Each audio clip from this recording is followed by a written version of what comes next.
What if I told you that the greatest tragedy isn't dying too soon, but reaching the end of your life only to discover you never became the person your soul came here to be? Imagine standing beyond this world, seeing every opportunity you ignored, every lesson you refused to learn, every act of kindness you withheld, and realizing that your greatest punishment wasn't given by God at all. It was the unbearable clarity of seeing what your life could have been. According to the extraordinary readings of Edgar Cayce, this possibility is far more real than most people dare to imagine. Many people spend their lives believing that success is measured by money, status, comfort, or recognition. They climb ladders, collect possessions, chase approval, and convince themselves they are winning.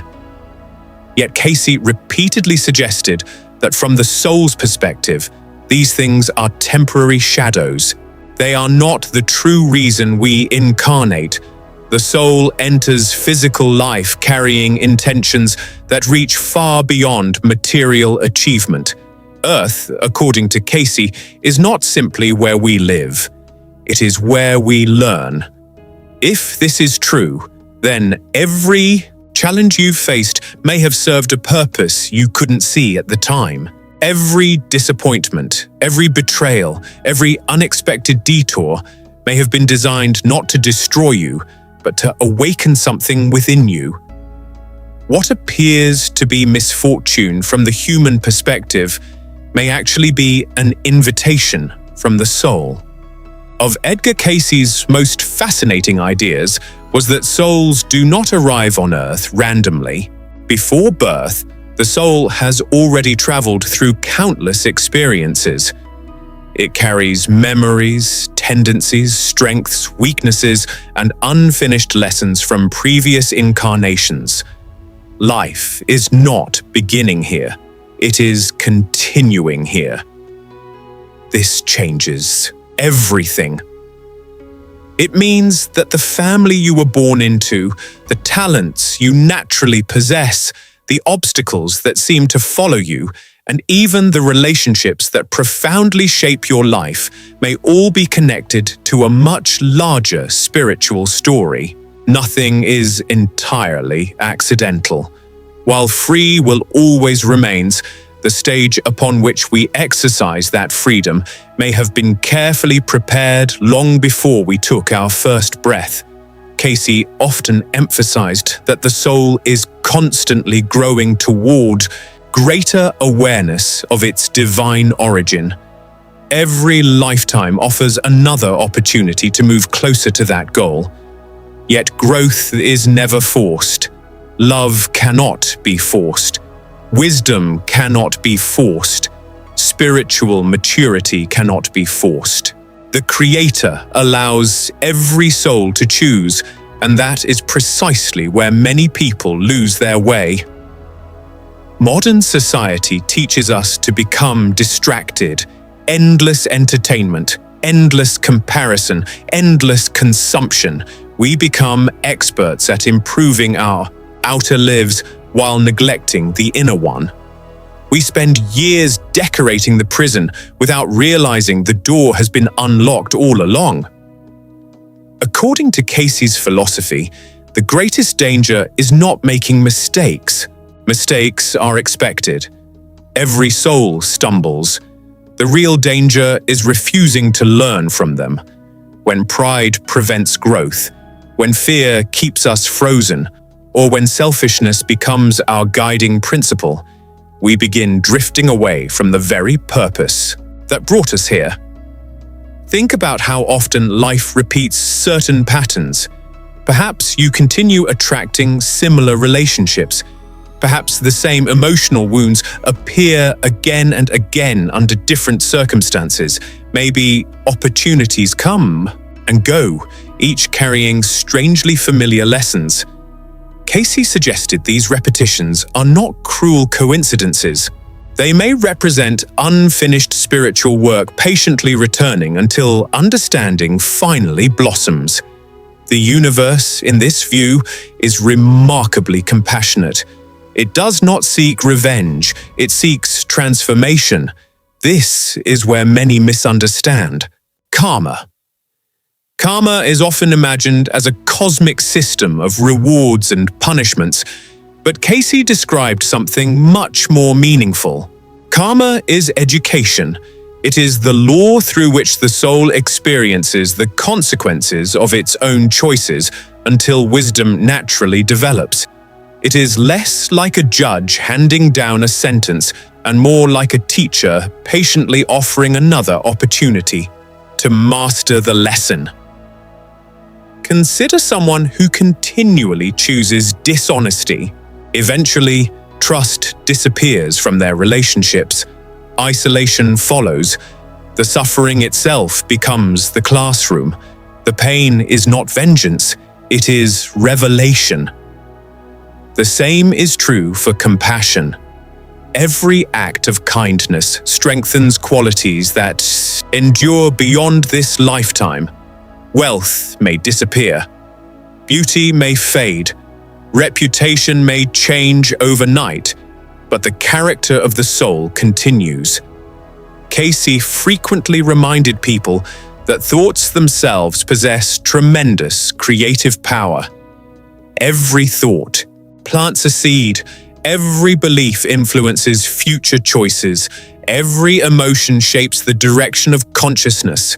We often imagine our destiny being built by dramatic events, yet it is quietly constructed through thousands of ordinary decisions made every single day. Who are you becoming while no one is watching? That question may be far more important than what you're accomplishing. The soul, according to Cayce, is not concerned with appearances.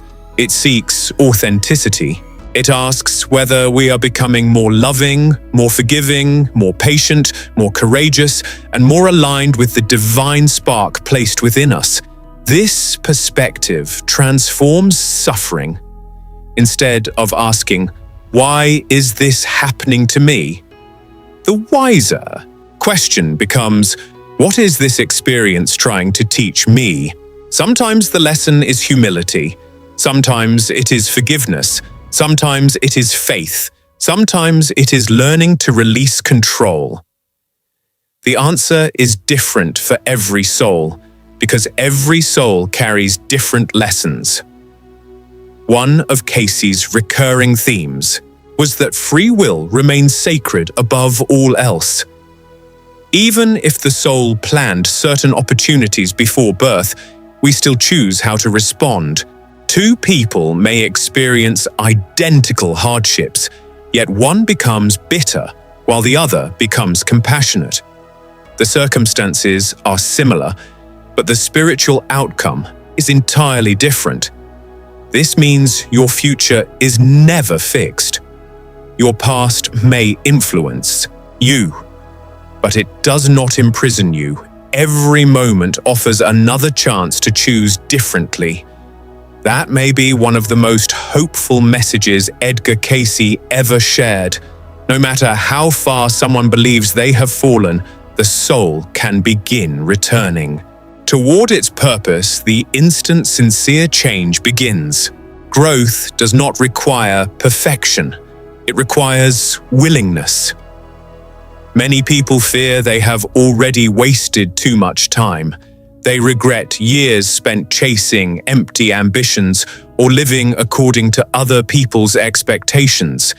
Yet, if Cayce's understanding is correct, the soul measures progress differently than the world does. One genuine moment of awakening may redirect an entire lifetime. Imagine a traveler who has wandered miles off course. The distance traveled in the wrong direction matters less than the moment they finally recognize the correct path. Every step afterward brings them closer to their destination. Perhaps that is where you are today. Perhaps something inside you has quietly whispered that there must be more to life than surviving, consuming, and repeating the same routines until time runs out. Maybe that whisper is not your imagination. Maybe it is your soul remembering why it came here in the first place. And if that is true, then the greatest question is no longer whether souls can fail their Earth mission. The greater question is whether they are willing to begin again before this lifetime comes to an end. If there is one idea that makes Edgar Cayce's teachings both sobering and deeply hopeful, it is this: the soul is never abandoned by the Creator. It may wander, it may forget, it may delay its own growth for years, even lifetimes, but the invitation to return is never withdrawn.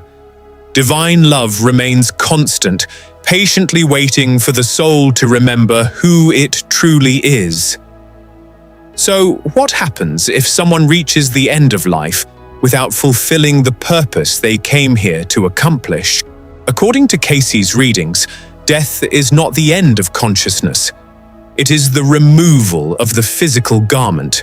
The personality shaped by this lifetime begins to fade, but the soul continues carrying every lesson it has learned, every virtue it has cultivated, and every unresolved tendency it has chosen to ignore. Many spiritual traditions describe a life review, and Cayce's work points in a similar direction. Imagine seeing your entire life without excuses or self-deception. Every conversation, every opportunity, every act of generosity, every moment of selfishness. But instead of being judged by an angry God, you experience the truth through perfect understanding. You feel not only what you did, but how your choices affected everyone around you. For some, that realization may be joyful beyond words. They see countless quiet moments of compassion that changed lives without ever making headlines. They recognize that love, patience, and forgiveness mattered far more than worldly success. Others may experience profound regret, not because heaven rejected them, but because they finally recognize how often fear kept them from becoming the person they knew they could have been. Regret, in Cayce's philosophy, is not eternal punishment. It is awakening. That awakening becomes the foundation for future growth. One of Cayce's most discussed teachings involved reincarnation. Although controversial to many, he consistently suggested that souls return to Earth because certain lessons remain incomplete. Life is not repeated because God enjoys watching us struggle. It is repeated because divine mercy offers another opportunity to grow. Think of a student who doesn't master mathematics in one school year. A loving teacher doesn't condemn the student forever. The lesson is simply presented again, perhaps from a different angle, until understanding finally develops. The soul's education works much the same way. Perhaps someone spent an entire lifetime driven by pride. Another may have been consumed by greed. Someone else may have lived in constant fear, refusing every opportunity to trust. These patterns don't disappear simply because the body dies. They remain part of the soul's unfinished work until genuine transformation takes place. This is why Cayce encouraged people not to become obsessed with predicting future lives or uncovering every detail of past ones. The most important lifetime is always the one you're living now. Whatever lesson stands before you today is the lesson your soul needs most. Some people spend years searching for dramatic signs of their life purpose, imagining it must involve worldwide recognition or extraordinary accomplishments. Yet Cayce repeatedly emphasized service. Service to others, service through kindness, service through honesty, service through compassion. Your mission may never place you on a stage before thousands, It may unfold in the way you raise your children, encourage a discouraged friend, comfort a grieving neighbor, or forgive someone who never apologizes. The soul measures greatness differently than the world. Imagine arriving in the spiritual realm, believing your greatest achievement was building a successful career, only to discover that the moments heaven celebrated most were the afternoons you patiently listened to someone who desperately needed hope. How different would our priorities become if we truly believed that? Perhaps that is exactly why so many spiritual teachers encourage daily self-examination. Not to produce guilt, not to create anxiety, but to remain awake. Every morning offers a new opportunity to align with higher values. Every evening offers another chance to reflect honestly. Did I become more loving today? Did I speak truthfully? Did I encourage someone? Did I allow resentment to control my thoughts? Did I act from fear or from faith? Questions like these quietly shape the destiny of the soul. Cayce also warned that spiritual knowledge carries responsibility. Once we begin recognizing deeper truths, ignoring them becomes increasingly difficult. Awareness invites action. Learning without living eventually creates its own form of inner conflict. Many people know what is right. Far fewer consistently choose it, yet this is where hope shines brightest. No matter how many mistakes you've made, no matter how many opportunities you've missed, no matter how long you've wandered, the next choice still belongs to you, right now, not you, tomorrow. Not next year, this very moment. Perhaps you've carried resentment for decades. Perhaps fear has kept you from pursuing the purpose stirring inside your heart. Perhaps you've convinced yourself you're too old, too broken, too late, or too ordinary to make a difference. According to Cayce's understanding of the soul, none of those stories define your future unless you continue believing them. The soul is astonishingly resilient. It remembers light even after walking through darkness. It remembers love even after seasons of bitterness. It remembers God even after years of distraction. Maybe that's why certain moments affect us so deeply. A sunrise, a piece of music, a quiet prayer, an unexpected act of kindness. These experiences awaken something ancient within us, something that quietly whispers, "This is what you were created for." Not endless fear, not endless striving, but conscious participation in divine love. That doesn't mean life suddenly becomes easy. Challenges will continue. Loss will still come. Questions may remain unanswered. But your relationship with those experiences changes. Instead of seeing obstacles as meaningless suffering, you begin recognizing them as opportunities to develop qualities that last forever. Patience, humility, courage, faith, compassion, forgiveness. These are treasures no market can measure and no circumstance can permanently take away. Perhaps the greatest misunderstanding about spiritual growth is believing that perfection is required before we are worthy of God's love. Cayce's teachings suggest the opposite. Divine love is the very force that makes transformation possible. We don't earn it by becoming perfect. We grow because we have already been loved. That realization changes everything. Instead of serving from fear, we begin serving from gratitude. Instead of obeying from guilt, we begin choosing love freely. Instead of wondering whether God has abandoned us, we begin noticing the countless ways grace has quietly guided us all along. So, can a soul truly fail its earth mission? Perhaps a better answer is this: a soul can postpone its growth, it can ignore opportunities, it can repeat painful lessons, it can delay awakening through fear, pride, or attachment. But as long as the desire to return to the light remains alive, the journey is not over. The Creator does not define you by your worst day.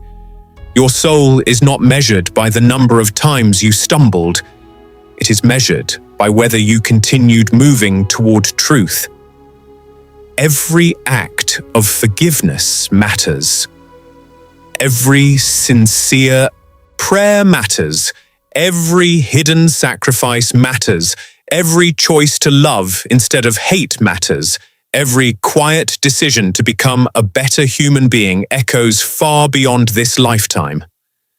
So, before you close this video, ask yourself one simple question. If your life were reviewed today, what story would your soul tell?